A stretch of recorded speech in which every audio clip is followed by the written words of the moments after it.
तो संपूर्ण प्रत्याहार के यानी 44 के 44 प्रत्याहार पढ़ने हैं और इन प्रत्याहार सूत्रों को बड़े उससे पढ़ना है, डीपली पढ़ना है, क्योंकि कोई भी परीक्षा ऐसी नहीं है जिसमें इससे प्रश्न ना पूछे जाए। निश्चित रूप से प्रश्न यहां से पूछे जाते हैं साथियों। चलिए आगे बढ़ते हैं। प्रिय विद्यार्थी जनों, मैंने आपको बतलाया था, उत्तम प्रकाश जी दुबे हैदराबाद से उपस्थित हो चुके हैं, बहुत बहुत स्वागत है आपका। मैं बात कर रहा था कि देखिए माहेश्वर सूत्र और उन पर प्रत्याहार कैसे बनते हैं। एक बार अपन क्या करते हैं, माहेश्वर सूत्रों को लिखना पड़ेगा अपन को, तभी प्रत्याहार बनाना आएंगे। कई लोग जो है माहेश्वर सूत्रों को याद नहीं कर पाए हैं, उनको याद करने का भी अवसर प्राप्त होगा। बोलेंगे अयुण, मेरे साथ बोलते चलिए, अयुण। दूसरा सूत्र है रिलरिक, रिलरिक। तीसरा सूत्र है एओंग, एओंग। चौथा सूत्र है आई औच, आई औच। पांचवा सूत्र है अयवरट। ये सारे वर्ण अलग अलग है। और छठवां सूत्र है लण। ठीक है, लण।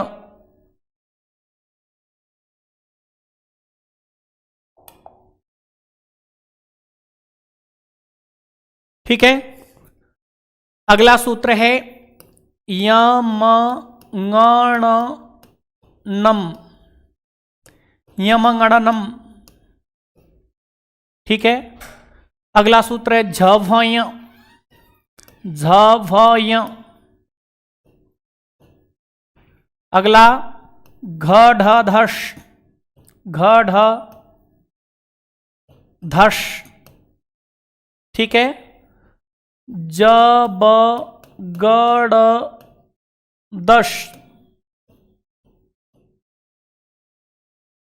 जबगड़दश। ठीक है, अगला ऐ उण रिलरिक ए ओंग आई औच हयवरट लण यमगणनम झवय गड़धस जबगड़धस। अगला आता है ख फ छ ठ थ च च ट त व। अगला क प य और अगला श स सर, स स सर। और अगला आता है हल। ये 14 क्या है मित्रों, माहेश्वर सूत्र हैं।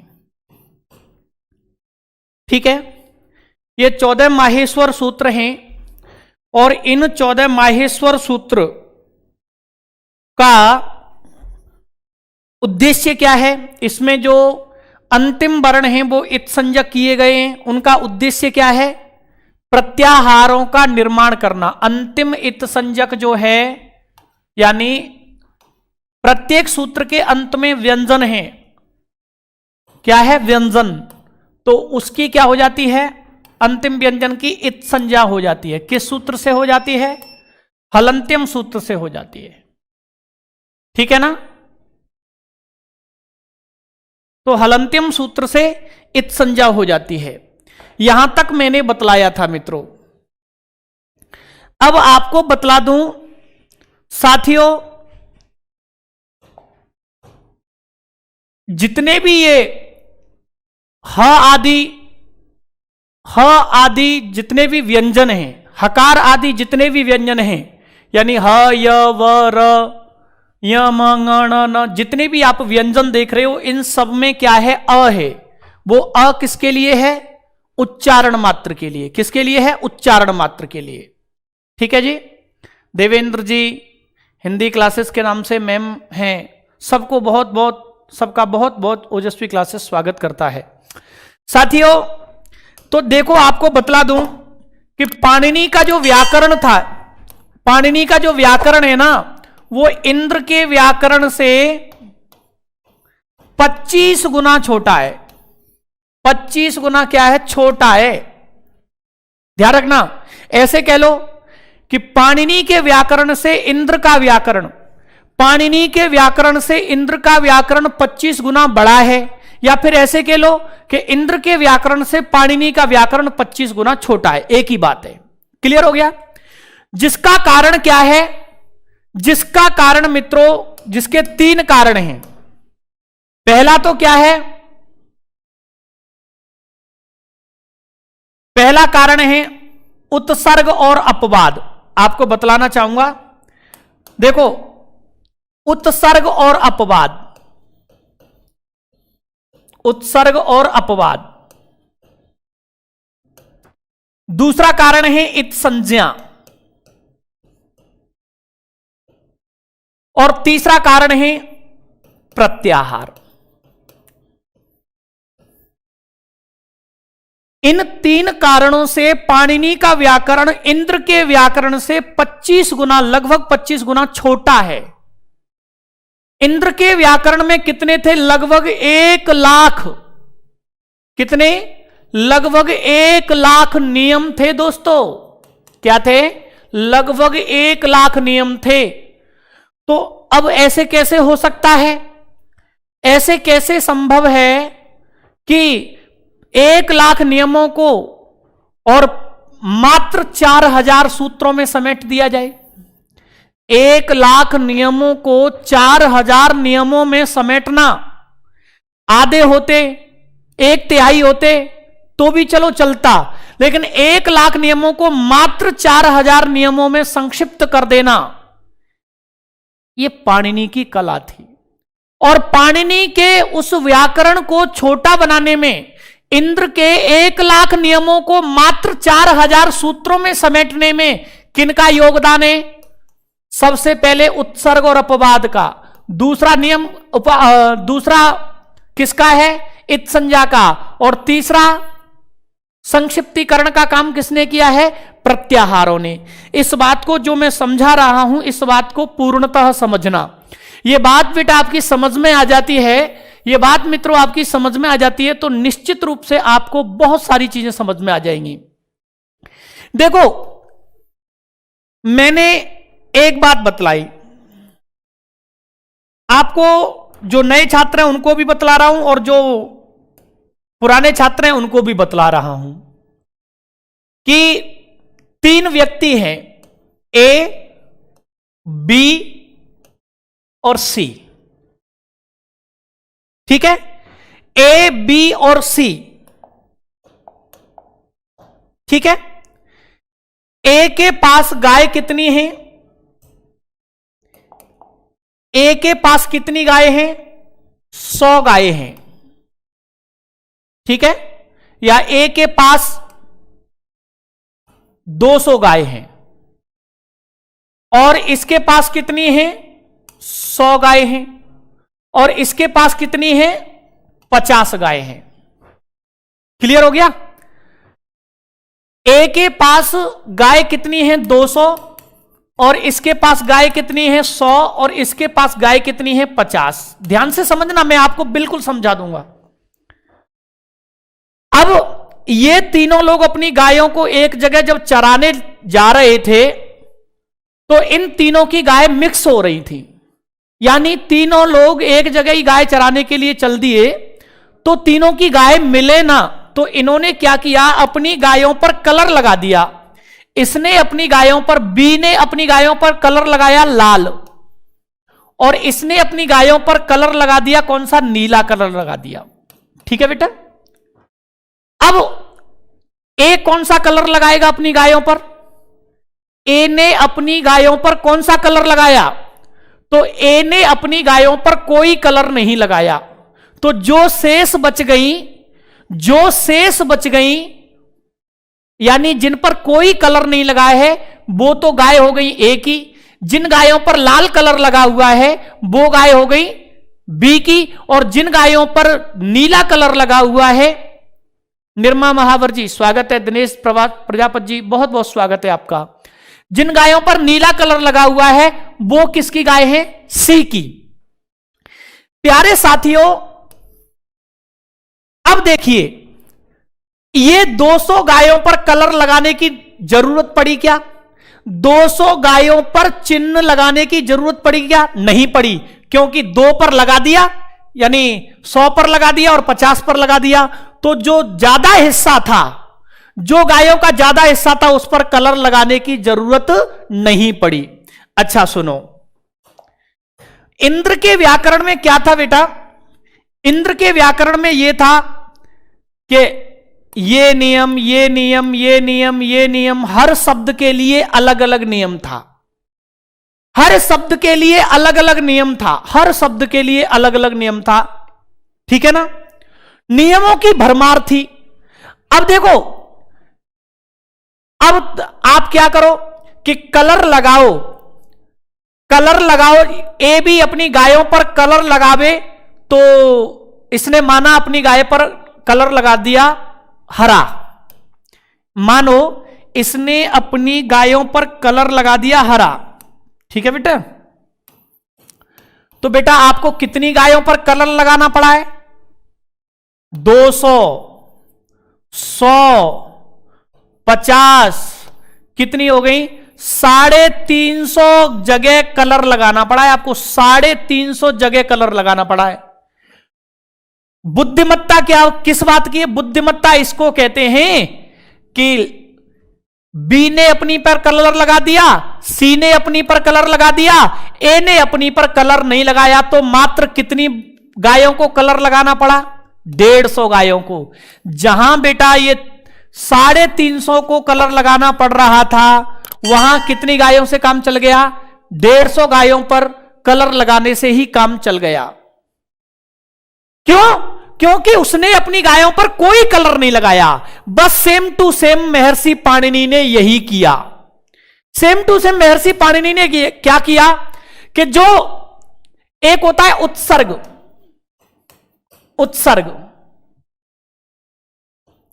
एक होता है उत्सर्ग और दूसरा होता है अपवाद। ध्यान से समझना मेरी बात को, एक होता है उत्सर्ग और एक होता है अपवाद। उत्सर्ग कहते हैं सामान्य सूत्रों को, सामान्य नियम को, सामान्य नियम को, ठीक है? और अपवाद कहते हैं विशेष नियम को, विशेष नियम को, ठीक है बेटा? ध्यान से समझना मेरी बात को, पूरी तरह समझा दूंगा। अब इनको ये कहते हैं सामान्य नियम को कहते हैं उत्सर्ग और अपवाद कहते हैं विशेष नियम को। अब मानो पाणिनि के पास में क्या थे? 1000 शब्द हैं, 1000 शब्द हैं, 1000 शब्द हैं। पाणिनि को 1000 शब्दों के लिए नियम बनाना है। तो पाणिनि क्या करते थे? पाणिनि देखते थे कि ये 1000 शब्दों में सबसे ज्यादा, यानी 1000 शब्दों का डिवाइडेशन करते थे। डिवाइडेशन किया, भाग किया कि 600 शब्द एक जैसे हैं और 200 शब्द एक जैसे हैं और 100 शब्द एक जैसे हैं, ठीक है? 600 शब्द एक जैसे हैं, 200 शब्द एक जैसे हैं और क्या कहते हैं, और 100 शब्द एक जैसे हैं। ये डिवाइडेशन कर लिया, या फिर ऐसे डिवाइडेशन कर लिया कि 300 शब्द एक जैसे हैं और 100 शब्द एक जैसे हैं, ठीक है? 1000 शब्दों का डिवाइडेशन किया कि यानी 600 शब्द एक समान है, 300 शब्द एक जैसे हैं और 100 शब्द एक जैसे हैं, ठीक है? अब सुनना, सबसे ज्यादा भाग किसका है? इनका। तो इनके लिए एक नियम बना दिया कि इन शब्दों में यह कार्य होगा, इन शब्दों में यह कार्य होगा। सबको क्या किया? इकट्ठा किया 600 शब्दों को। 1000 जो शब्द थे उनको, उनमें से 600 शब्दों को इकट्ठा किया, इनके लिए एक नियम बना दिया। अब एक नियम बना दिया तो वो चल रहा है साहब, नियम चलता चलता है, चलता चला जा रहा है, चलता चला जा रहा है, चलता चला जा रहा है। क्लियर हो गया? तो प्यारे साथियों, जब तक कोई विशेष बात नहीं आएगी तब तक वो चलता ही चला जा रहा है, चलता ही चला जा रहा है, चलता ही चला जा रहा है। तो महर्षि पाणिनि ने इन 600 के लिए एक नियम बनाया, एक नियम बना दिया, ठीक है। और महर्षि पाणिनि ने 300 के लिए 300 नियम बना दिए और 100 के लिए 100 नियम बना दिए। तो इन 600 को कितने में समेट दिया? मात्र एक नियम से समेट दिया, मात्र एक नियम से समेट दिया। तो कुल कितने नियम बनाने पड़े पाणिनि को? 401 नियम बनाने पड़े। 1000 शब्दों के नियमों को कितने में समेट दिया? ऐसे ही समझो कि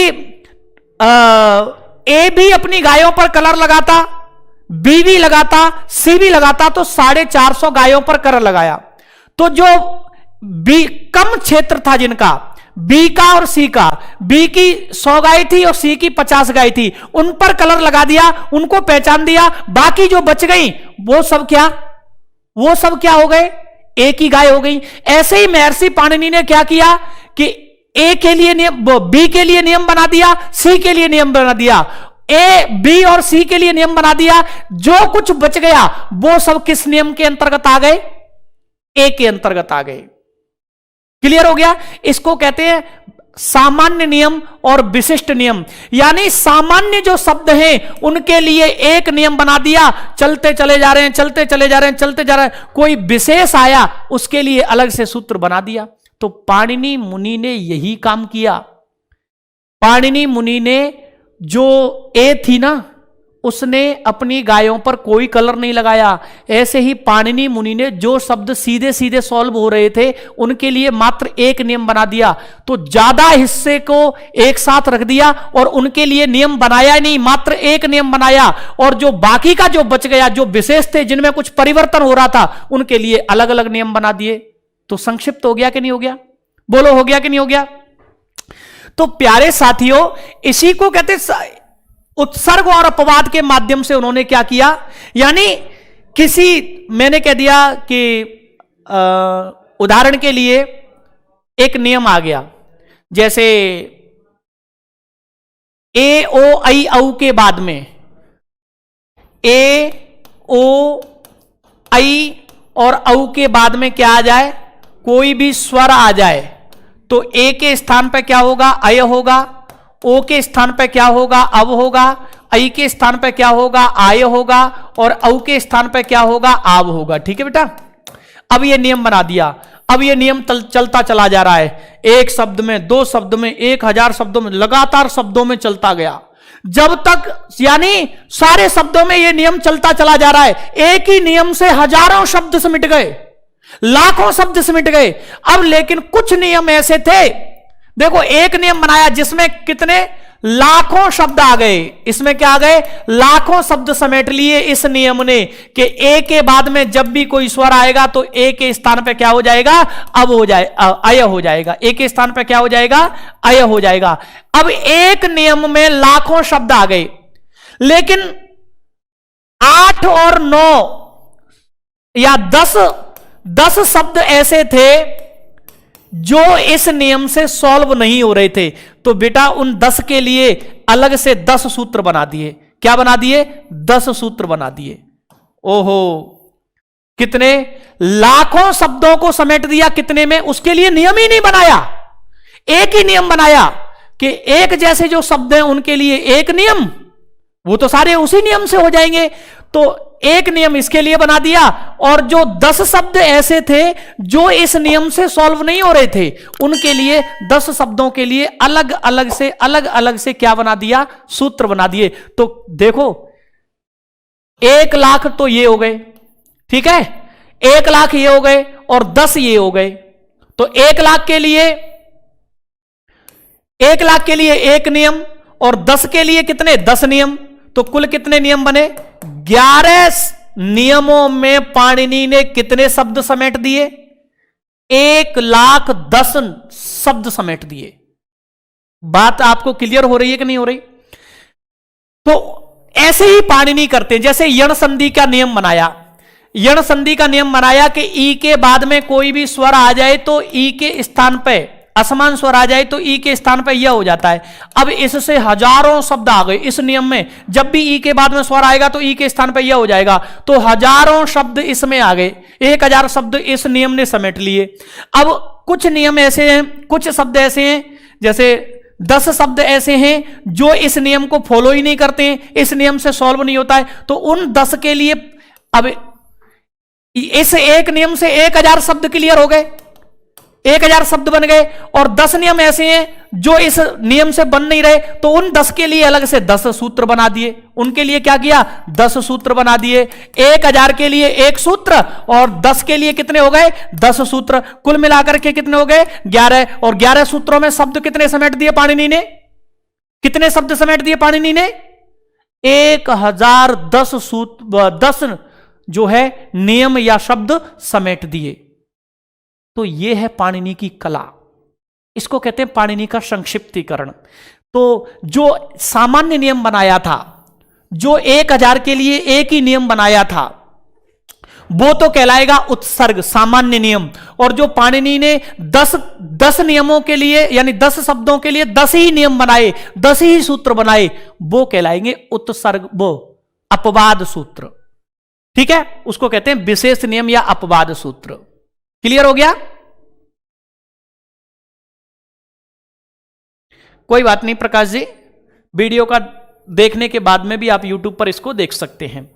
तो ये बात आपको क्लियर हो गई कि नहीं हो गई, बोलो ये बात, मुझे फटाफट से उत्तर दीजिए। ये बात जो मैंने समझाई है, ये बात पूरी तरह आपके समझ में आ गई क्या, कि पाणिनि ने उत्सर्ग और अपवाद के नियम से, उत्सर्ग कहते हैं सामान्य नियम को और अपवाद कहते हैं विशेष नियम को, ये बात आपको समझ में आ गई क्या।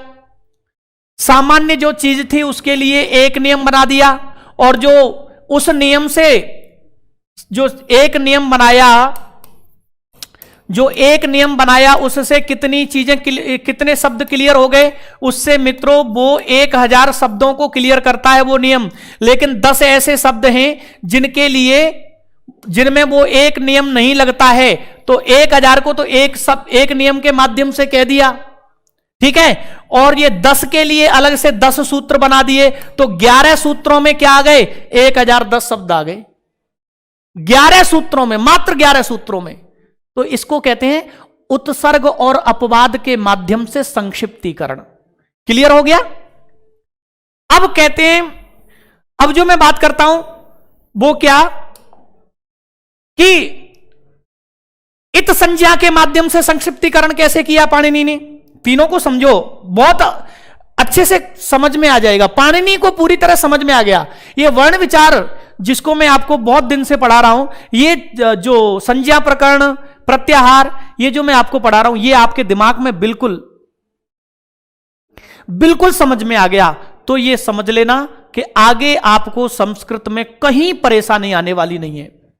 अब सुनो, पाणिनि ने संक्षिप्तीकरण और क्या किया, कि कुछ शब्द लिए, कृता,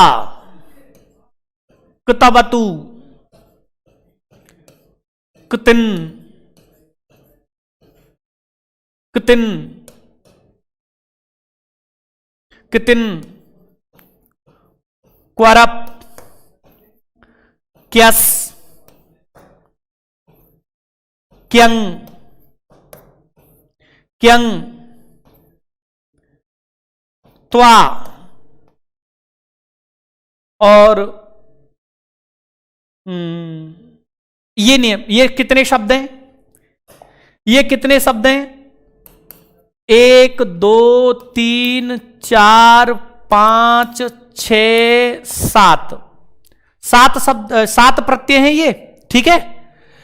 अब पाणिनि ने एक नियम बना दिया, किंगति च, क्या नियम बना दिया, एक नियम बना दिया, किंगति च, किंगति च, क्या नियम बना दिया, किंगति च।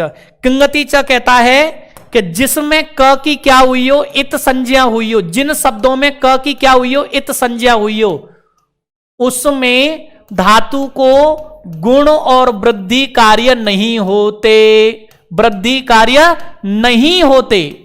ओहो मित्रों, कितने शब्दों, कितने प्रत्ययों को कह दिया है?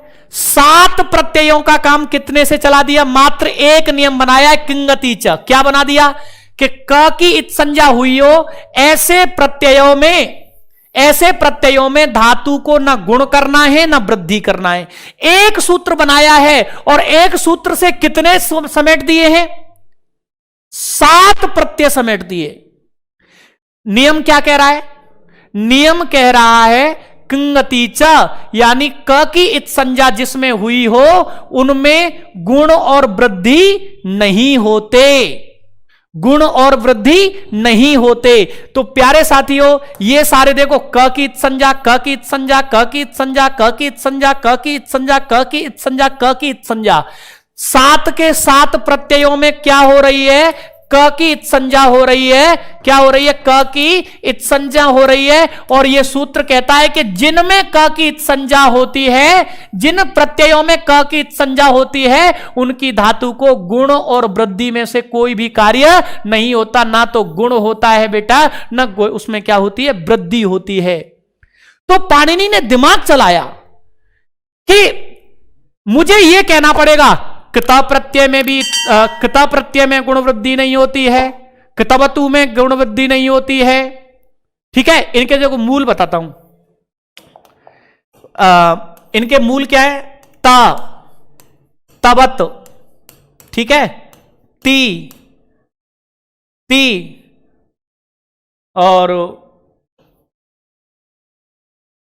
इसका सर्वापहारी लोप हो जाता है, क्यप, और य और त्वा।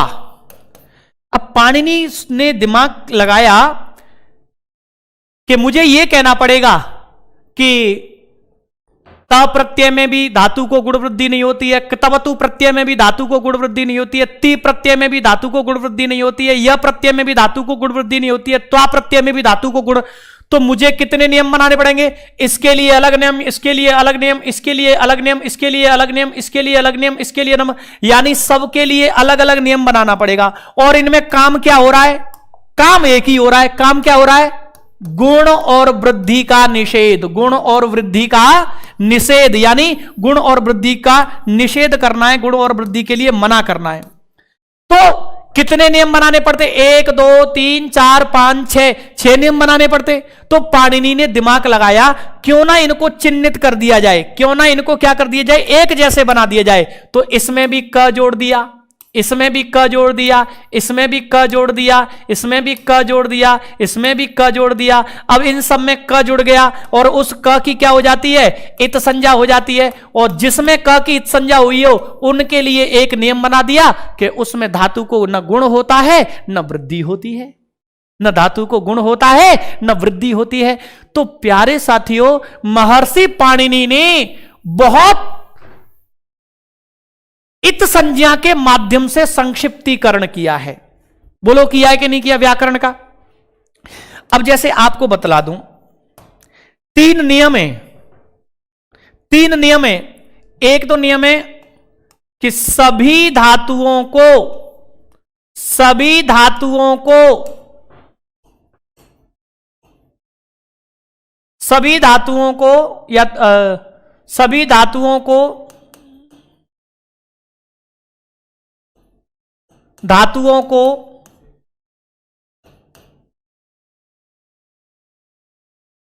प्रत्यय पीछे रहते, चाहे कोई सा भी प्रत्यय पीछे हो, प्रत्यय पीछे रहते गुण होता है, गुण होता है।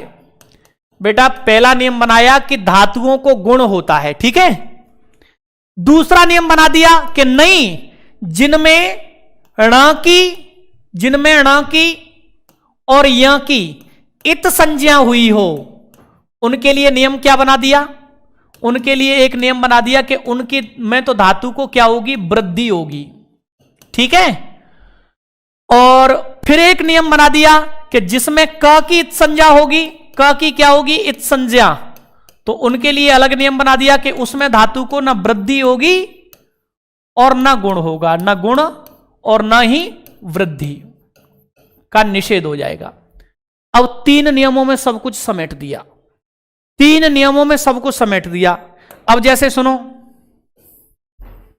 अब ध्यान से समझना। अब देखिए, जैसे अनियर, अनियर, तुमुन, तुमुन, तव्यत,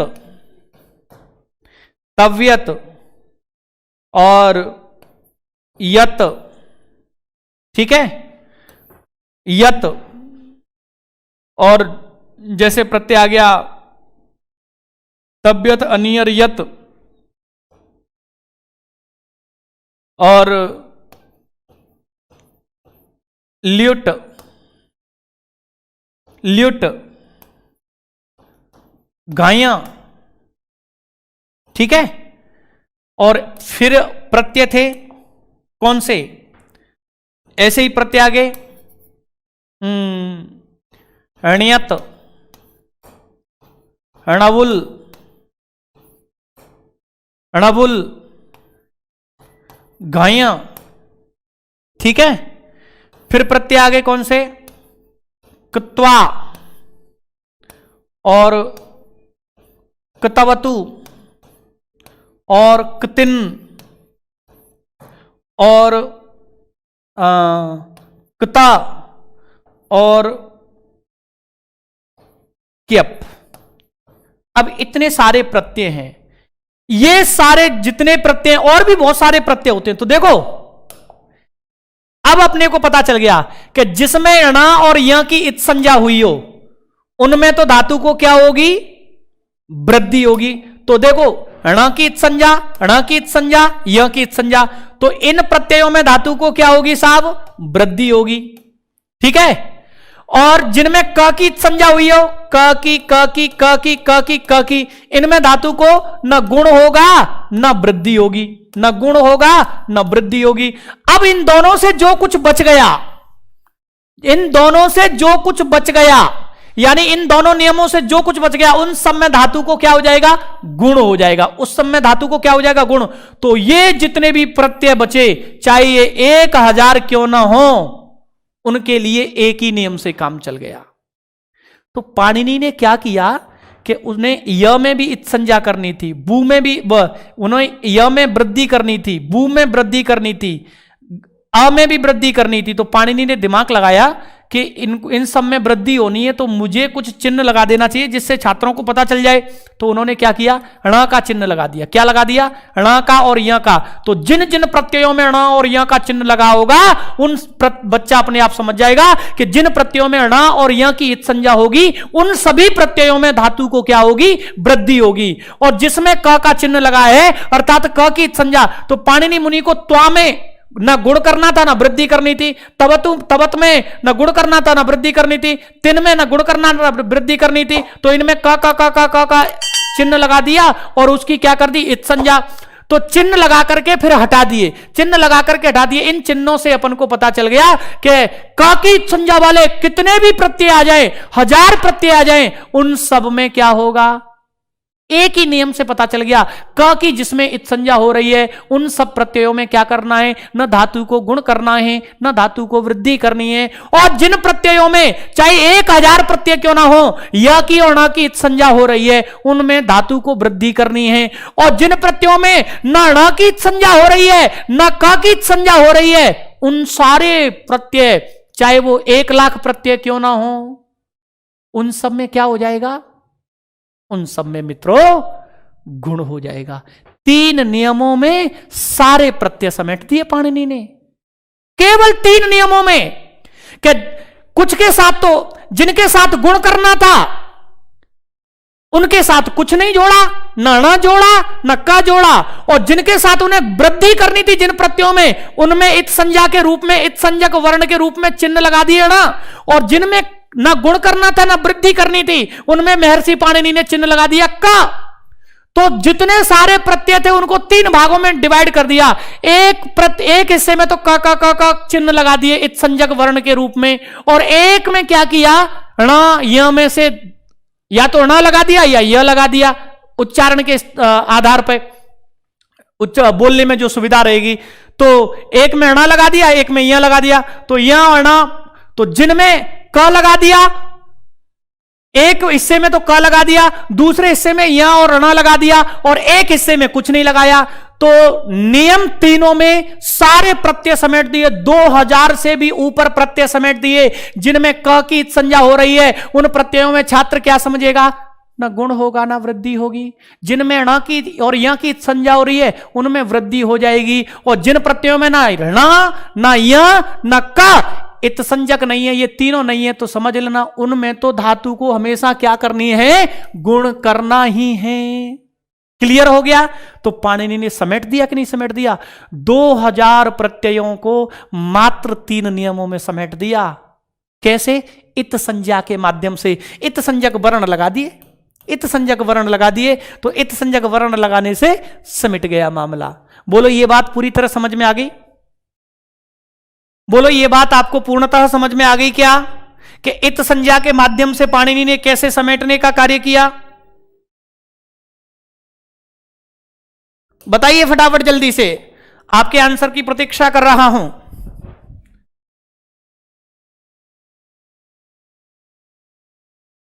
बतलाइए मित्रों, क्या यह बात आपके पूर्णतः समझ में आ गई? यानी सारे प्रत्ययों को मात्र इत संज्ञा के माध्यम से 3 में विभाजित कर दिया। जिनमें पाणिनि को 2000 प्रत्यय से ऊपर हैं, जिनमें पाणिनि को गुण करना था उनमें तो कुछ नहीं लगाया, और जिनमें वृद्धि करनी थी उनमें केवल 2 चिन्ह लगा दिए, ण का और य का, इत संज्ञक वर्ण के रूप में। और जिनमें पाणिनि को न गुण न वृद्धि कुछ नहीं करनी थी उनमें उन्होंने क्या कर दिया, क का चिन्ह लगा दिया। बस, जिसमें ण या लगाओ वृद्धि, जिसमें क चिन्ह लगाओ जिस प्रत्यय में, इत संज्ञक वर्ण के रूप में। क्लियर हो गया? तो पाणिनि ने इनके माध्यम से संक्षिप्त कर दिया। और पाणिनि के व्याकरण का तीसरा संक्षिप्त होने का कारण क्या था? पाणिनि के व्याकरण का तीसरा संक्षिप्त होने का कारण दोस्तों वो है प्रत्याहार, जिसको अपन पढ़ रहे हैं। प्रत्याहार, प्रत्याहारों से कैसे समेट दिया पाणिनि ने? अब देखो, ये तो मैं कल ही बता चुका हूं आपको। पाणिनि को कोई कार्य जो है करना है, पाणिनि को कोई कार्य किन वर्णों को करना है? जैसे पाणिनि को कोई कार्य करना है, मानो उदाहरण के लिए झल वर्णों को कोई, यानी इन वर्णों को काम करना है। ऐसे ले लो, क च ट त, क च ट त, या फिर क च ट त प और ख फ छ ठ थ च। ठीक है, महर्षि पाणिनि को ये कोई कार्य, आप पाणिनि हो मानो, आपको ये कार्य करना है, यानी इन वर्णों के स्थान पर कोई भी काम करना है, ये हटाने हैं, लोप करना है, कुछ भी व्याकरण बना रहे हो तो आप कुछ भी कर सकते हैं, लोप करना है आपको, इनको हटाना है या और कुछ करना है। तो पाणिनि ने दिमाग लगाया कि इतने सारे वर्णों को काम होता है, कोई कार्य इन वर्णों को होता है, इनको मुझे सारे एक सूत्र में रखूंगा तो इतना बड़ा सूत्र बनेगा। तो पाणिनि ने एक प्रत्याहार बना दिया। अब ये देखो, वर्ग का कौन सा, पहला, पहला, दूसरा, पहला, ये भी पहला, ये अपने वर्ग का पहला, ये भी पहला, ये भी पहला, ये दूसरा, दूसरा, दूसरा, दूसरा, दूसरा। ठीक है,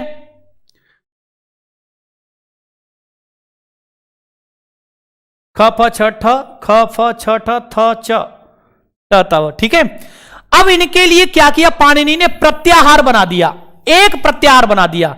दूसरे और पहले वर्ण के लिए क्या बना दिया, एक प्रत्याहार बना दिया।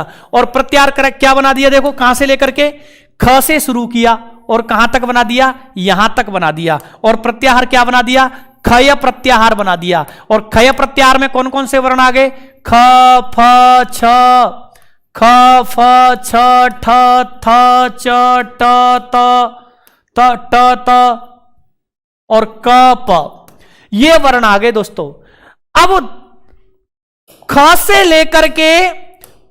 लेकर के य तक वर्ण प्रत्याहार बना दिया, यानी पाणिनि अपने सूत्रों में केवल खय शब्द रख देंगे, केवल खय। तो कितने वर्ण ग्रहण करोगे? 1 2 3 4 5 6 7 8 9 10, 10 वर्णों का ग्रहण हो जाएगा। बेटा इन 10 वर्णों को कहना होता पाणिनि को तो प्रत्याहार नहीं बनाते। यदि 10 वर्णों का प्रत्याहार नहीं बनाते तो 10 के 10 वर्ण सूत्र में रखने पड़ते। तो पाणिनि ने क्या किया कि 2 वर्णों से ही किसका काम चला दिया? 10 वर्णों का काम चला दिया। तो बोलो संक्षिप्तीकरण हुआ कि नहीं हुआ? बिल्कुल संक्षिप्तीकरण हो गया। और सुनो, पाणिनि को कोई काम जो है इन 4 वर्णों को करना था। किनको? य व र ल। माना कि पाणिनि को इन 4 वर्णों को कोई काम करना है तो पाणिनि सूत्र ऐसा बनाना पड़ेगा। पाणिनि को सूत्र कैसा बनेगा? य व र ल, इतना सूत्र बनेगा। तो पाणिनि ने दिमाग लगाया कि ये तो ऐसे बनाऊंगा तो बहुत बड़े बड़े सूत्र बनेंगे, तो इसको एक प्रत्याहार में समेट दिया। और कौन से प्रत्याहार में समेट दिया? यहां से शुरू होगा, य से, य व र ल, य ब र ल। तो कौन सा प्रत्याहार बना दिया? य से लेकर के ण तक प्रत्याहार बना दिया, अर्थात यण प्रत्याहार कह दिया। बेटा यण प्रत्याहार से कितने वर्ण ग्रहण होंगे? 4 वर्णों का ग्रहण होगा।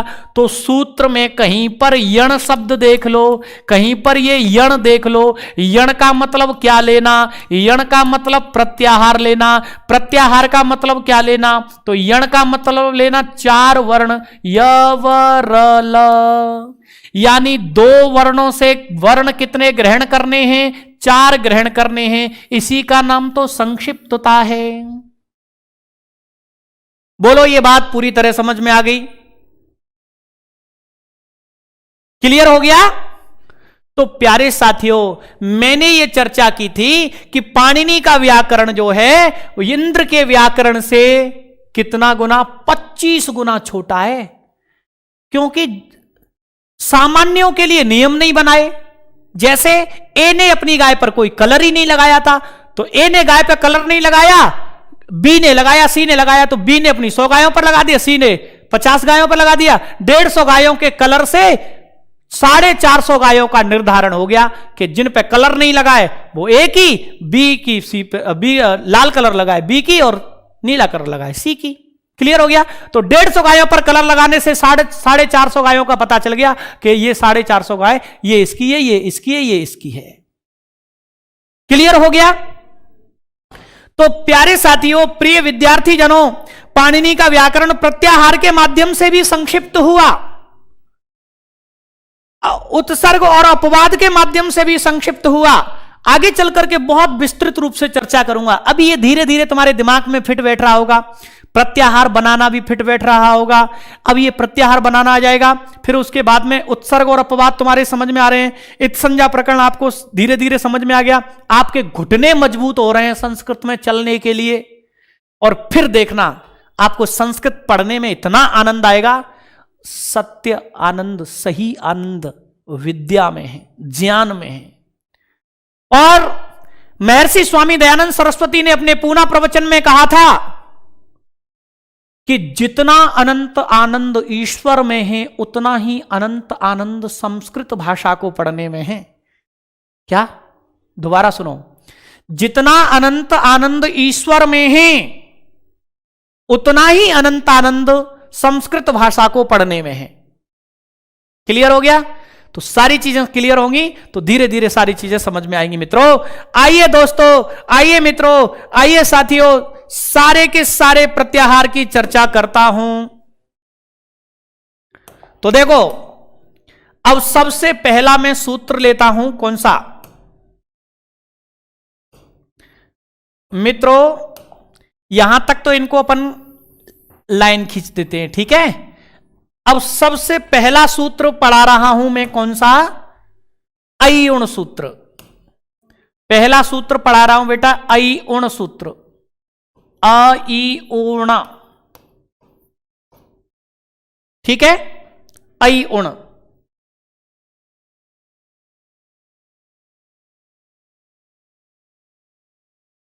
सर आपने पाणिनि के जैसे ही पढ़ा दिया। सुनीता यादव जी, पाणिनि बहुत बड़े वो थे, मैं तो समुद्र में एक बूंद का जितना महत्व होता है उतना भी महत्व नहीं है मेरा तो, ठीक है ना। समुद्र में एक बूंद का जितना महत्व होता है उतना भी महत्व नहीं है मेरा, है ना। हाँ, लेकिन पाणिनि का भक्त बहुत तगड़ा हूं मैं। पाणिनि की पंचपाठी को, अष्टाध्यायी धातु पाठ, उणादि को, लिंगानुशासनम गढ़ पाठ को मैंने कंठस्थ किया है।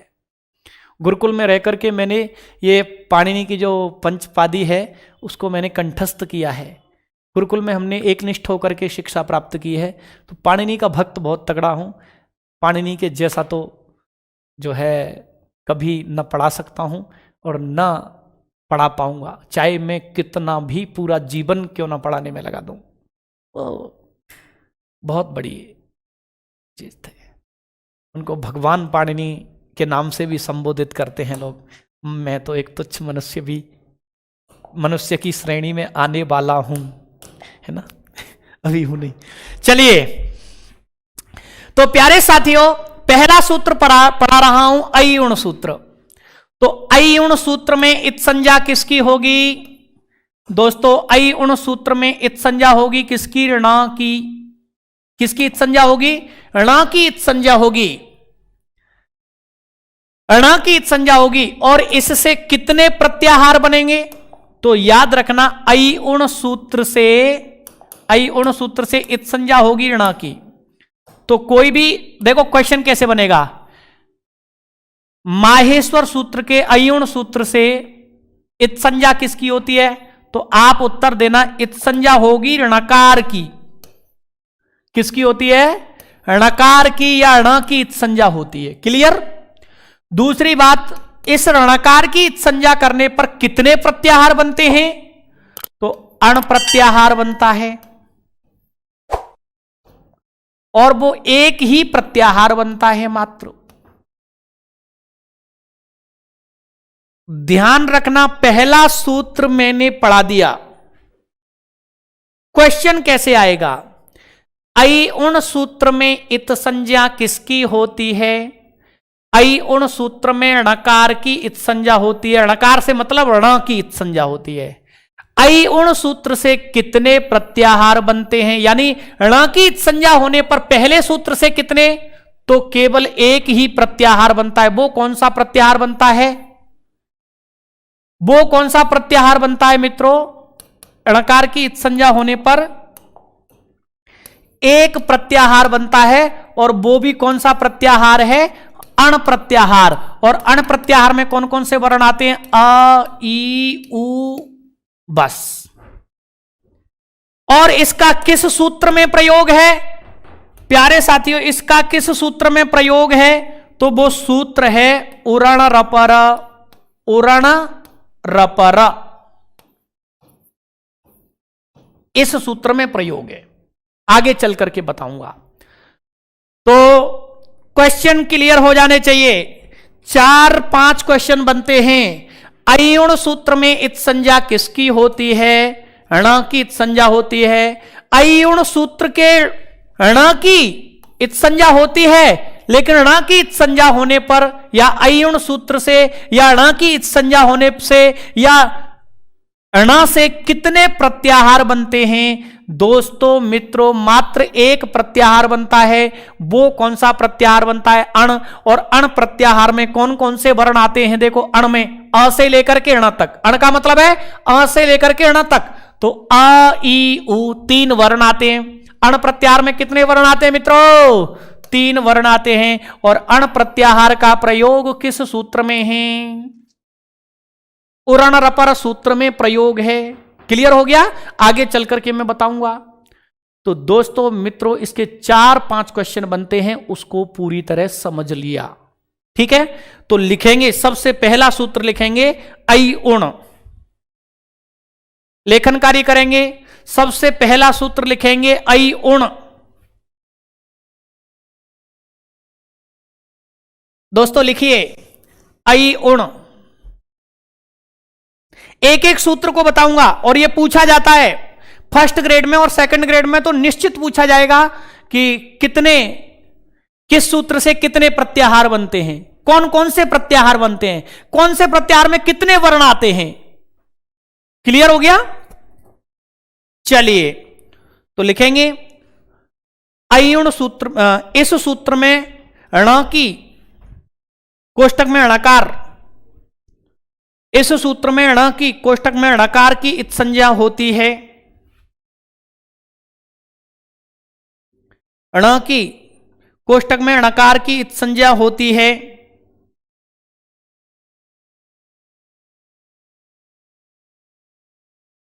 जिससे एक प्रत्याहार बनता है, जिससे एक प्रत्याहार बनता है अण, जिससे एक प्रत्याहार बनता है अण।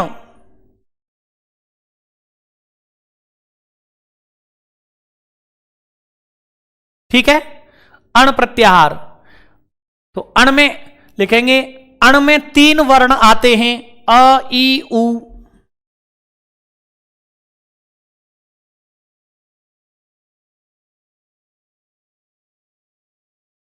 ठीक है,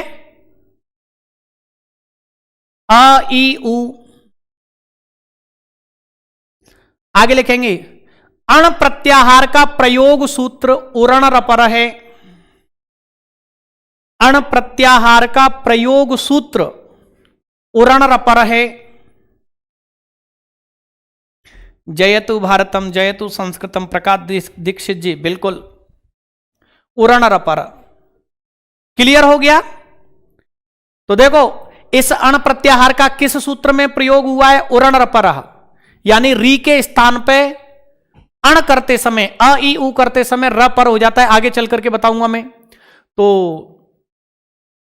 ये सारी चीजें क्लियर हो गई। अब अपन चलते हैं बेटा दूसरे सूत्र की ओर। किसकी ओर चलते हैं? दूसरे सूत्र की ओर। दूसरा सूत्र हमारा कौन सा है? रिलरिक। कौन सा सूत्र है? रिलरिक। अब रिलरिक में इत संज्ञा किसकी होगी? क की इत संज्ञा होगी। क की बोले तो ककार की, ठीक है ना। इत संज्ञा होगी क की। इस क की इत संज्ञा होने पर कितने प्रत्याहार बनेंगे? 3 प्रत्याहार बनेंगे। कितने प्रत्याहार बनेंगे? 3। कौन कौन से 3 प्रत्याहार बनेंगे? एक तो बनेगा, देखो पहला तो अ से शुरू करेंगे, तो अ से लेकर के क तक, यानी शुरू कहीं से भी कर सकते हैं, क तक बनाना है। तो अ से लेकर के क तक प्रत्याहार बन गया एक अक। फिर तो अक में कौन कौन से वर्ण आ जाएंगे? अ से क तक। चलो अ ई उ, लास्ट वाले को लेते नहीं है, यानी इत संज्ञक वर्ण को, जिन पर रेड निशान लगा हुआ है, उस वर्ण को ग्रहण नहीं करते हैं। कल बताया था ना, प्रत्याहारेषु इताम न ग्रहणम। प्रत्याहारों में इत संज्ञक वर्णों का ग्रहण नहीं होता, तो इत संज्ञक को लेना नहीं है। तो अ से लेकर के क तक चलना है। तो अ ई उ री री। तो अक प्रत्याहार के अंतर्गत कितने वर्ण आते हैं? अ ई उ री और री। ठीक है, क्लियर हो गया?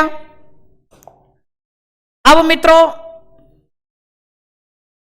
इसका प्रयोग सूत्र कौन सा है? इसका प्रयोग सूत्र है अकह, यानी अक अक प्रत्याहार कौन से सूत्र में आया है?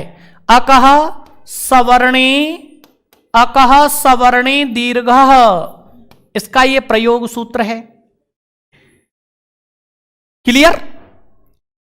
अब दूसरा प्रत्याहार कौन सा बनाते हैं? अपन ने अभी शुरू किया था कहां से? अ से। अब जो शुरू करेंगे अपन कहां से? ई से। ई से शुरू करेंगे तो क्या प्रत्याहार बनेगा? एक प्रत्याहार बन जाएगा। ई से शुरू करके करेंगे कहां तक? क तक, तो एक प्रत्याहार बन जाएगा। अब एक प्रत्याहार में कौन कौन से वर्ण आते हैं? ई उ री और ली। देखो ई उ री ली 4 वर्ण आते हैं। अच्छा, इसका प्रयोग सूत्र कौन सा है? तो इसका प्रयोग सूत्र है इको यणची। इको यणची। क्लियर हो गया बेटा? इनसे आप घबराना नहीं, इनसे घबराना नहीं, इनको पढ़ना, इनमें मन नहीं लगेगा, क्लास छोड़ने का मन करेगा, मस्तिष्क नहीं लगेगा, पर आप लोगों को घबराना नहीं है। बिल्कुल प्रसन्न रहा करो, खुश रहा करो। ये ओवर लवली गोवर लवली लगाने से कभी सुंदरता नहीं बढ़ती है। मानते हैं सुंदरता बढ़ती है मुस्कुराने से, मानते हैं सुंदरता बढ़ती है मुस्कुराने से, फिर भी लोग बाज नहीं आते बैंगन सा मुंह बनाने से। तो दुखी होकर के, उदास होकर के ये नहीं पढ़ रहे हैं, और इतने सारे कौन याद करेगा? बेटा फर्स्ट ग्रेड और सेकंड ग्रेड में आपकी नौकरी लगती है ना, आपका पूरा संपूर्ण जीवन व्यवस्थित होता है, पढ़ाई में मन नहीं लगता, तो ये थोड़ा सा कठिन पड़ेंगे, लेकिन इनमें घबराना नहीं। प्रत्याहार बनाना सीखा तो आप बहुत सारी चीजें सीख जाओगे, बहुत सारी चीजें आपके लिए आगे की चीजें बड़ी आसान होंगी। तो एक प्रत्याहार में कितने वर्ण आते हैं? 4, ई उ रिल री। प्रयोग सूत्र एक प्रत्याहार का, यानी एक प्रत्याहार का प्रयोग किस सूत्र में हुआ है? वो हुआ है मित्रों उसमें इको यणची में। अब बात करते हैं तीसरा प्रत्याहार कौन सा बनता है? साथियों, मित्रों, दोस्तों, अब शुरू करेंगे अपन किससे? उक से। किससे शुरू करेंगे? ऊ से। तो कौन सा प्रत्याहार बनेगा? उक बनेगा। उक, उक प्रत्याहार। इसमें कौन कौन से वर्ण आ जाएंगे? ऊ, री और ली, 3 वर्ण आ जाएंगे। ऊ रिल री। अब इसका प्रयोग सूत्र कौन सा है? उगितश्च है। क्या है? उगितश्च है। तो प्यारे साथियों, दूसरा सूत्र भी हमने पूरी तरह पढ़ लिया। पेपर वाला, फर्स्ट ग्रेड वाला, सेकंड ग्रेड वाला ये पूछेगा इको यणची सूत्र में किसकी इत संज्ञा होती है? मेरा छात्र दौड़ करके उत्तर देगा रिलरिक सूत्र में, सॉरी, रिलरिक सूत्र में क की इत संज्ञा होती है। पेपर वाला पूछेगा कि रिलरिक सूत्र में किसकी इत संज्ञा होती है? आपको उत्तर दे के आना है रिलरिक सूत्र में क की इत संज्ञा होती है। अच्छा, उस क की इत संज्ञा होने पर कितने प्रत्याहार बनते हैं? दूसरे सूत्र से कितने प्रत्याहार बनते हैं? तो मेरा छात्र उत्तर देगा 3 प्रत्याहार बनते हैं। फिर मेरे छात्र से यह पूछा जाएगा कि रिलरिक सूत्र से जो 3 प्रत्याहार बनते हैं वो कौन कौन से हैं? तो ऑप्शन कैसे बनाएगा पता है? बता। रिलरिक प्रत्याहार से जो 3 प्रत्याहार बनते हैं वो कौन कौन से बनते हैं? आका, एका, ओका। आका, आका, ओका, रिका। आका, ओका, लिका। आका, एका, लिका। आका, एका, ओका। अब मेरे छात्र से यह पूछा गया है कि बता, रिलरिक सूत्र से जो प्रत्याहार बनते हैं वो कौन से प्रत्याहार है? ऑप्शन भरना है, बताओ फटाफट। रिलरिक सूत्र से कितने प्रत्याहार बनते हैं? 3। वो 3 प्रत्याहार कौन कौन से हैं दोस्तों? ऑप्शन दे दिया है। आका एक रिक बनते हैं, आका उका रिक रिक बनते हैं, आका एक रिक बनते हैं, या आकल एक और उक बनते हैं? बताओ बराबर कौन सा प्रत्याहार बनता है? आंसर कीजिए मित्रों। दोस्तों, साथियों, फटाफट बतलाइए।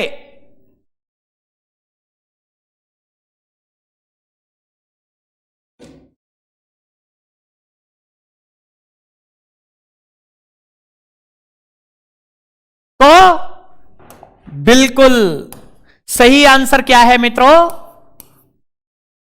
ये आंसर सही है। क्लियर हो गया? तो ऐसे प्रश्न को उत्तर दे दोगे? ऐसे प्रश्नों का उत्तर आप दे पाओगे? बिल्कुल दे देंगे साथियों। चलिए एक नहीं प्रकाश दीक्षित जी, एक कैसे? आ का ओकर रिक नहीं बनता, आ का एक का उक बनता है। देखो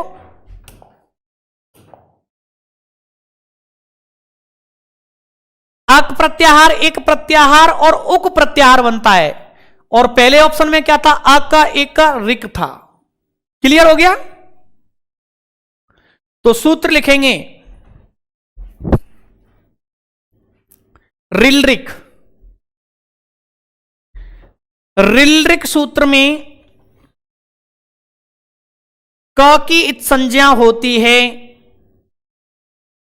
रिलरिक सूत्र में क की इत संज्ञा होती है।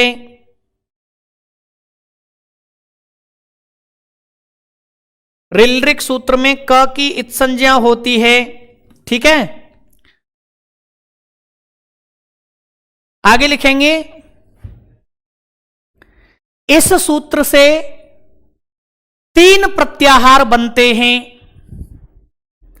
इस सूत्र से 3 प्रत्याहार बनते हैं। इस सूत्र से 3 प्रत्याहार बनते हैं। कौन कौन से? तो लिख लीजिए अक प्रत्याहार और नीचे सूत्र है अक प्रत्याहार, वर्ण ये और सूत्र ये। लिख लीजिए इनको तीनों को, आ का एक का ओ का।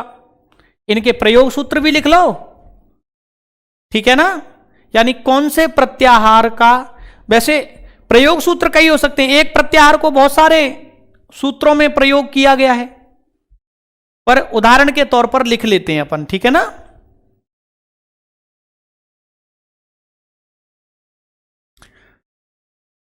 यह भी पूछा जा सकता है उक प्रत्याहार में कितने वर्ण आते हैं। यह भी पूछा जा सकता है एक प्रत्याहार में कितने वर्ण आते हैं।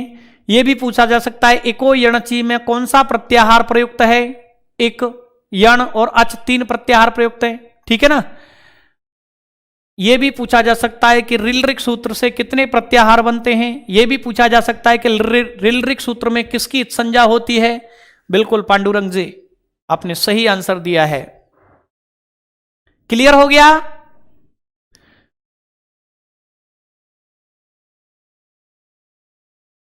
चलिए मित्रों,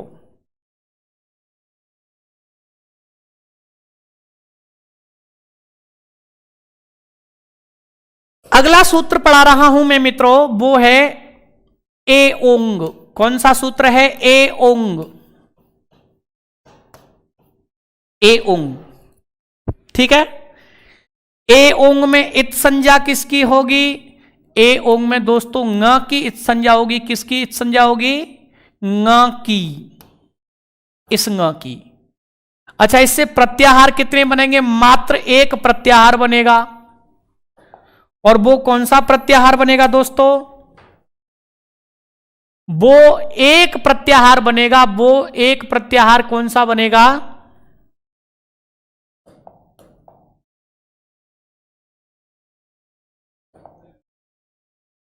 यहां से प्रत्याहार तो बन जाएंगे पर वो प्रयोग नहीं है, मात्र एक प्रत्याहार बनेगा, एंग। कौन सा प्रत्याहार बनेगा? एंग। एंग प्रत्याहार बनेगा, एंग, एंग। और इसमें कौन कौन से वर्ण आएंगे? ए से लेकर के ङ तक। तो ए और ओ, ठीक है। प्रयोग कहां है? एंग पदांता दति, पूर्व रूप संधि का एंग पदांता दति सूत्र में, और एंगी पररूपम सूत्र में भी है। एंगी पररूपम, पररूप संधि और पूर्व रूप, पररूप और पूर्व रूप दोनों के सूत्र में एंग प्रत्याहार का वर्णन है।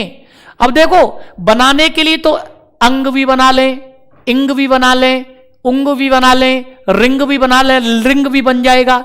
बनाने के लिए तो काफी बना लो, लेकिन वो व्याकरण को संक्षिप्तीकरण नहीं करते, उनका प्रयोग व्याकरण में कहीं पर नहीं है।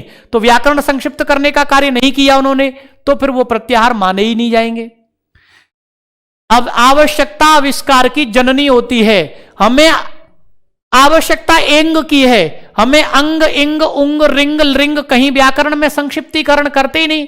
व्याकरण के किसी भी सूत्र में अंग प्रत्याहार, इंग प्रत्याहार, इंग प्रत्याहार प्रयोग, अंग, इंग, उंग प्रत्याहार प्रयोग ही नहीं है।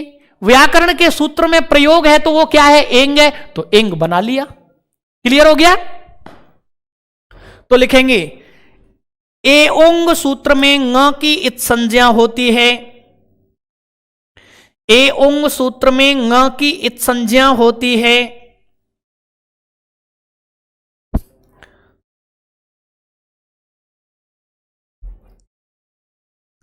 ए ओंग सूत्र में ng की इत संज्ञा होती है।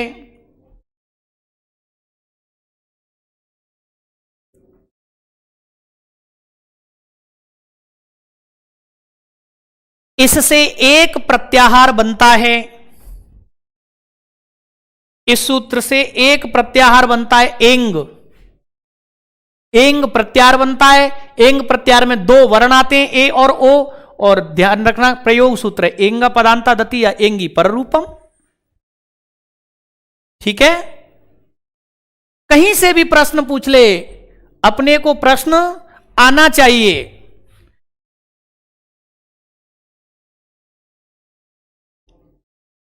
रीट में इतनी डिटेल से नहीं पढ़ाए जाते। रीट में भी मैंने प्रत्याहार पढ़ाए थे, लेकिन इतनी डिटेल से नहीं पढ़ाते। फर्स्ट ग्रेड और सेकंड ग्रेड में यहां से क्वेश्चन आते हैं, याद रखना। इनके बगैर आप व्याकरण पढ़ ही नहीं पाओगे। आपको यह नहीं पता रहेगा कि एंग में कितने वर्ण आते हैं, तो एंगी पर रूपम यानी पर रूप संधि को, पूर्व रूप संधि को आप कैसे समझोगे? एंग क्या है ये नहीं समझा तो कैसे समझोगे? क्लियर हो गया? तो चलिए मित्रों आगे बढ़ते हैं। अगला सूत्र आता है आई औच।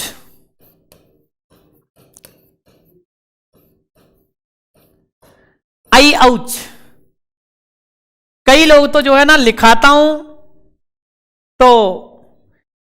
हूं और इतना ऐसे पढ़ा रहा हूं, तो कई लोग तो इसको थोड़ा सा पसंद कम करते हैं। पसंद इसलिए कम करते हैं कि उनको चुटकुल्ले सुनने के लिए नहीं मिलते। दूसरा ये भी है कि थोड़ा कठिनाई होती है, याद करने में भी कठिनाई होती है। तो ये ध्यान रखना, सुखार्थी न कुतो विद्या, विद्यार्थी न कुतो सुखम। सुखार्थी त्यजेत विद्याम, विद्यार्थी त्यजेत सुखम। सुख चाहने वाले को विद्या नहीं मिलती और विद्या चाहने वाले को सुख नहीं मिलता। जिसे सुख चाहिए वो विद्या को छोड़ दे, और जिसे विद्या चाहिए वो सुख को छोड़ दे। तो प्यारे साथियों, प्रत्याहार जैसे नीरस विषय में सुख कहां से आवे? तो पढ़ते जाइए। ऐ औच सूत्र है, इसमें इत संज्ञा किसकी होगी? च की इत संज्ञा होगी। इत संज्ञा किसकी होगी? च की, चकार की। अच्छा, इससे कितने प्रत्याहार बनेंगे? तो इससे प्रत्याहार बनेंगे मित्रों 4। कितने बनेंगे? 4। कौन कौन से प्रत्याहार बनेंगे दोस्तों? इससे पहला तो बनेगा अ से लेकर के च तक। अब लास्ट वाला अपना स्टेशन कौन सा है? उस बस का लास्ट वाला स्टेशन कौन सा है? च है, यहां तक बनेंगे। यानी शुरू कहीं से भी कर दो, आना च पे है। तो पहला प्रत्याहार बनेगा अच प्रत्याहार। पहला प्रत्याहार कौन सा बनेगा? अच प्रत्याहार। अच प्रत्याहार में कौन कौन से वर्ण आते हैं? अ, ई, उ, रील, री, ए, ओ, आई, औ। यानी सभी स्वर आ गए। सभी क्या आ गए? स्वर आते हैं अच प्रत्याहार में। अलग से इतने सारे कैसे लिखोगे? तो आप ऐसे लिख लिया। इसका प्रयोग सूत्र क्या है दोस्तों? इसका प्रयोग सूत्र है अचश्च। अचश्च में भी है, इको यणची में भी है, इको यणची, इको यण अची। तो अच आ रहा है कि नहीं आ रहा? तो इसका प्रयोग सूत्र क्या है? इसका प्रयोग सूत्र अचश्च, अचश्च सूत्र है। अच प्रत्याहार का प्रयोग है इसमें। क्लियर हो गया? दूसरा प्रत्याहार दोस्तों क्या बनता है? अच बना लिया। अब दूसरा प्रत्याहार बनता है, वो बनता है इच प्रत्याहार।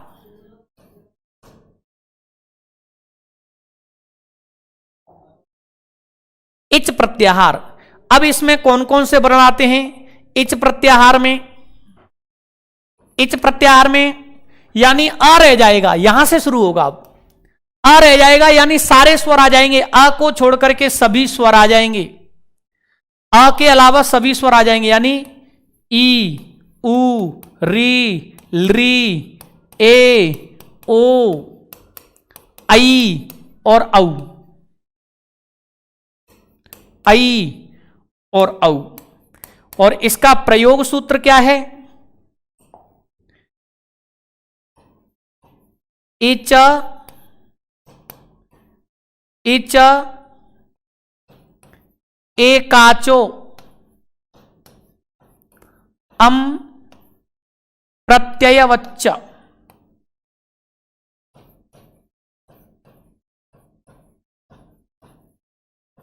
ये इसका क्या है? प्रयोग सूत्र है। ठीक है ना? यानी दूसरा प्रत्याहार बनता है वो इच प्रत्याहार बनता है। ये सूत्र में इसलिए भी लिखा रहा हूं बेटा, एक तो सूत्र याद होने चाहिए, दूसरा ये कि आपको ये भी तो पता होना चाहिए कि हां ये व्याकरण के इस सूत्र में प्रयोग है, तो इस सूत्र में प्रयोग क्यों किया गया है? संक्षिप्तीकरण के लिए। तो सूत्र में प्रयोग हो रहा है तो संक्षिप्तीकरण हो रहा है। क्लियर हो गया? ये ऐसे भी कर सकते हो, एकाचो अम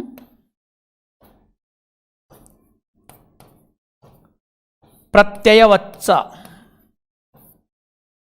ठीक है। अब तीसरा प्रत्याहार दोस्तों कौन सा बनता है? अच्छा, इच बना दिया, उच्च की जरूरत नहीं, इच की रिच की कुछ नहीं, एच की जरूरत पड़ती है। किसकी प्रत्याहार की पड़ेगी? एच प्रत्याहार की जरूरत पड़ेगी अपन को। एच प्रत्याहार में कौन कौन से वर्ण आ जाएंगे? संयुक्त स्वर, ए यानी यहां से शुरू करना है, ए ओ आई औ। बीच वाले को तो लेते ही नहीं है, ए ओ आई औ। तो कौन कौन से वर्ण आ जाएंगे? ए ओ आई औ। कितने वर्ण आते हैं? 4 वर्ण आते हैं। सूत्र में किस में प्रयोग है? अयादि संधि के सूत्र में प्रयोग है। एचो अयवा यावह, इसमें प्रयोग है। ठीक है। और चौथा प्रत्याहार कौन सा बनता है? ऐच प्रत्याहार। ऐच, ऐच कहां है? ये रहा ऐच, ऐ से लेकर के च तक। तो इसमें कितने वर्ण आते हैं? मात्र 2 वर्ण आते हैं, ऐ और औ। और प्रयोग सूत्र क्या है? तो वो अष्टाध्यायी का सबसे पहला सूत्र है वृद्धि रादैच, वृद्धि रादैच। उसमें प्रयोग है वृद्धि रेची, उसमें भी प्रयोग है। तो दोस्तों कोई पूछे कि अष्टाध्यायी के प्रथम सूत्र में कौन सा प्रत्याहार प्रयोग है, तो ऐच प्रत्याहार प्रयोग है। ऐच। क्लियर हो गया? कौन सा मित्रों? ऐच प्रत्याहार प्रयोग है।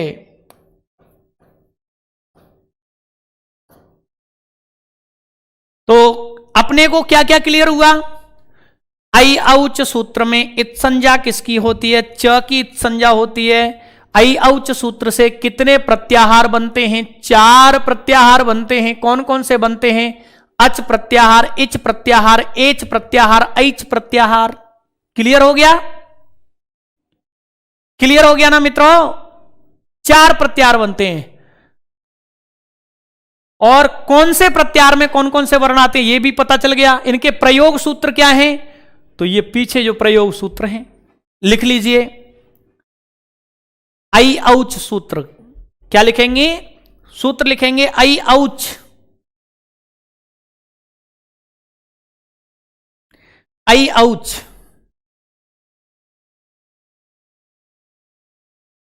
लिखेंगे। अब ऐसे मत लिखा करो इसमें च की इत संज्ञा होती है, फटाफट लिख लिया करो च इत संज्ञा बराबर च। ठीक है ना? इत संज्ञा लिख करके फिर सीधे लिख लिया करो च की। ठीक है। और फिर सीधे डायरेक्ट लिख लिया प्रत्याहार बराबर 4। प्रत्याहार कितने बनते हैं? ऐ औच सूत्र से प्रत्याहार कितने बनते हैं दोस्तों? 4 प्रत्याहार बनते हैं। कौन कौन से बनते हैं? अच्छा, इच, एच और आइच।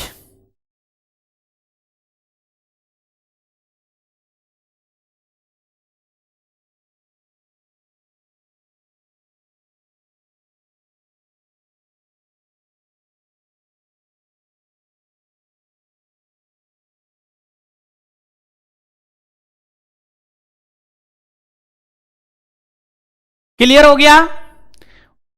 कौन से प्रत्याहार में कितने वर्ण आते हैं वो भी लिख लो। इन प्रत्याहारों का प्रयोग सूत्र क्या है, प्रयोग सूत्र कौन कौन से हैं ये भी लिख लो। और ये सारे सूत्र आपको आगे चल करके वैसे भी याद करने हैं, यही याद कर लोगे ज्यादा अच्छा है।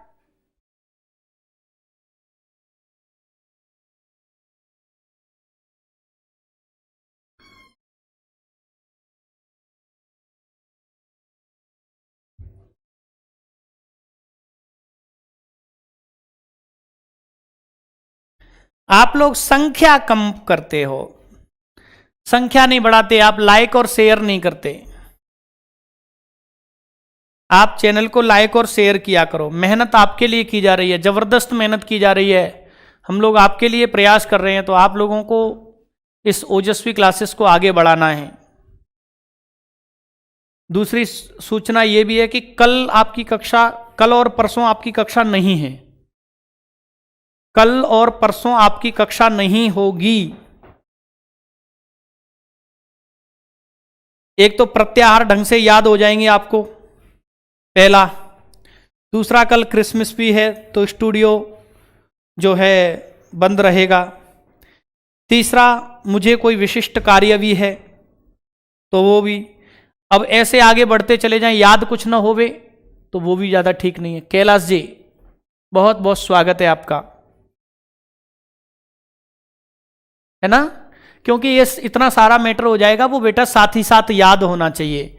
जिस दिन मैं संस्कृत को पूर्ण कराऊं उस दिन आपकी भी संस्कृत पूर्ण होनी चाहिए, आपको भी संस्कृत कंठस्थ हो जानी चाहिए। मैं निश्चित कहता हूं आपका सिलेक्शन हो जाएगा, आपको संस्कृत आ जाएगी। और आपने साथ ही साथ याद नहीं किया तो आपको परेशानी होगी। अगला सूत्र पढ़ाने जा रहा हूं, वो सूत्र है मित्रों कौन सा? हयवरट। अगला सूत्र पढ़ाता हूं, हयवरट। इस सूत्र में इत संज्ञा किसकी होती है? ट की इत संज्ञा होती है। इससे कितने प्रत्याहार बनते हैं? मात्र एक प्रत्याहार बनता है, एक ही। अच्छा, वो प्रत्याहार बनता है, वो कौन सा बनता है? वो प्रत्याहार बनता है मित्रों अट प्रत्याहार। कौन सा? अट प्रत्याहार। अच्छा, अट प्रत्याहार में कौन कौन से वर्ण आते हैं? अ से लेकर के ट तक आएंगे। कहां से? शुरू वाले वर्ण से लेकर के ट तक। तो अट प्रत्याहार में सभी तो स्वर आ गए। बोलो, आ गए कि नहीं आ गए? अट प्रत्याहार में सभी स्वर आ गए। और क्या आ गया? यहां तक तो स्वर आ गए, अ ई उ रिल री ए ओ आई औ। और क्या आ गया? अंतस्थ आ गए। अंतस्थ बोले तो, अंतस्थ बोले तो मित्रों क्या?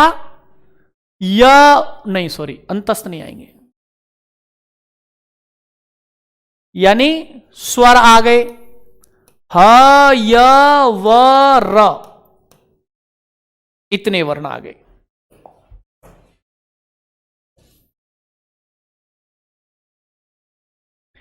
ये वर्ण किसके अंतर्गत आते हैं? अट प्रत्याहार के अंतर्गत आते हैं। अब इसका प्रयोग सूत्र क्या है? षष्ठोटी। षष्ठोटी, ये है दोस्तों षष्ठोटी।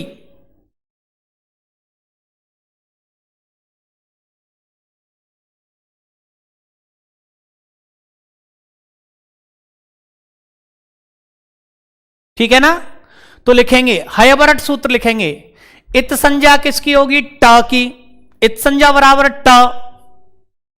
प्रत्याहार कितने बनेंगे? एक। और वो एक प्रत्याहार कौन सा बनेगा? अट प्रत्याहार बनेगा।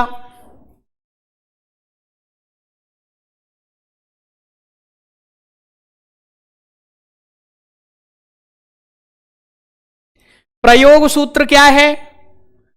प्रयोग सूत्र है षष्ठ्योटी।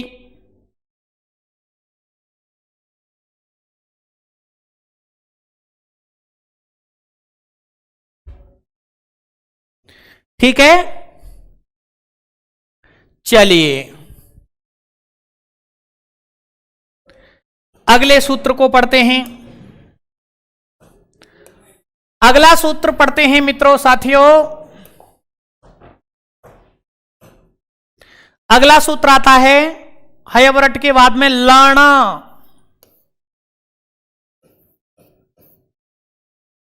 लण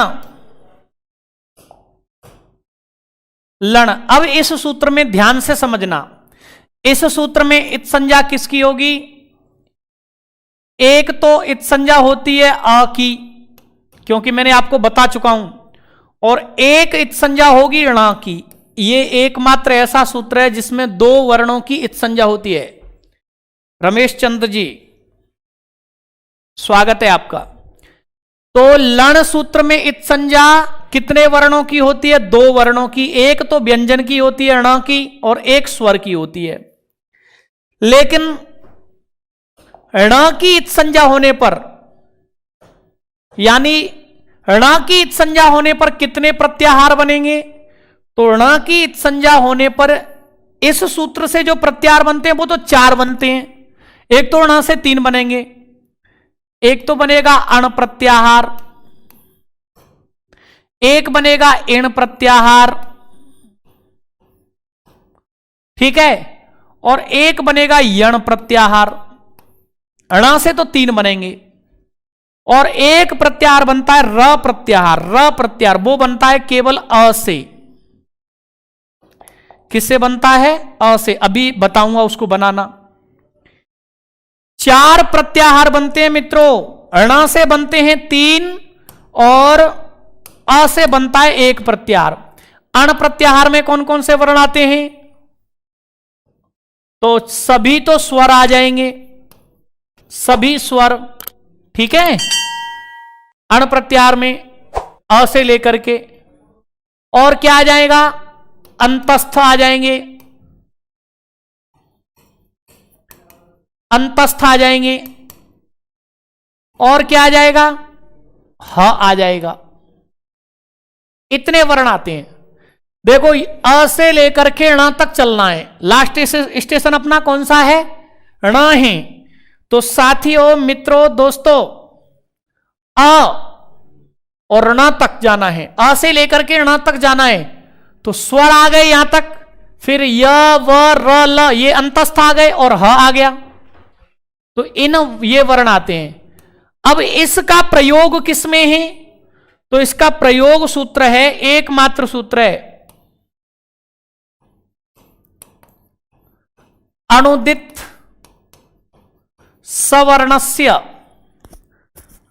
अणुदित सवर्णस्य चा प्रत्यय। अणुदित सवर्णस्य चा प्रत्यय। इस सूत्र में इस अण प्रत्याहार का कोई आपसे पूछे कि माहेश्वर सूत्रों में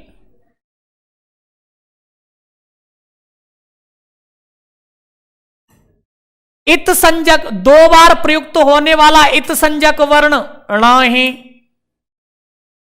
इत संज्ञक वर्ण माहेश्वर सूत्रों में मूल वर्ण दो बार प्रयुक्त होने वाला ह है, और माहेश्वर